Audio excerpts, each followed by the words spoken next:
नमस्कार दोस्तों।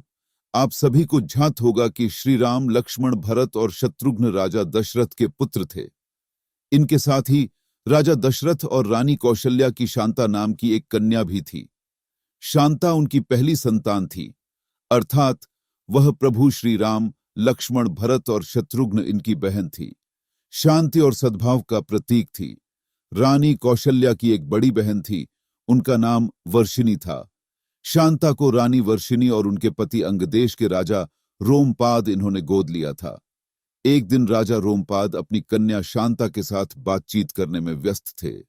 उस समय एक ब्राह्मण वर्षा के दिनों में खेती के लिए सहायता मांगने राजा के पास आया।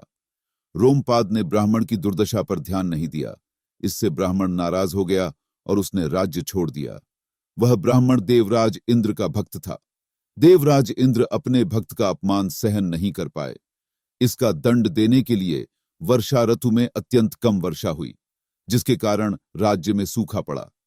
राजा दशरथ चाहते थे कि उनको एक बेटा हो जो उनके राज्य को संभाले और अपने वंश को समृद्ध बनाए।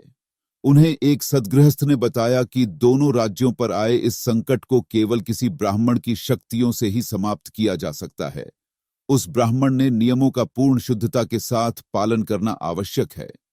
ऐसा एकमात्र व्यक्ति पृथ्वी पर जो थे, उनका नाम था ऋष्यशृंग। विभांडक ऋषि ने ऋष्यशृंग का पालन किया था।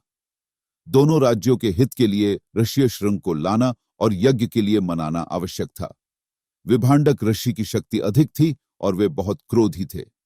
ऋष्यशृंग को लाने से पहले आर्षि विभांडक को मनाना आवश्यक था। इस कार्य को कौन पूरा करेगा, यह प्रश्न था। इस समय यह कार्य पूर्ण करने के लिए शांता सामने आई। वह ऋष्यशृंग को मनाने के लिए ऋषि विभांडक के आश्रम गई। अपने सद्भाव और गुणों से शांता ने दोनों का मन जीत लिया। उसके बाद दोनों अंगदेश के लिए यज्ञ करने के लिए सहमत हो गए। उसके बाद आर्षि शृंग ने शांता से विवाह किया।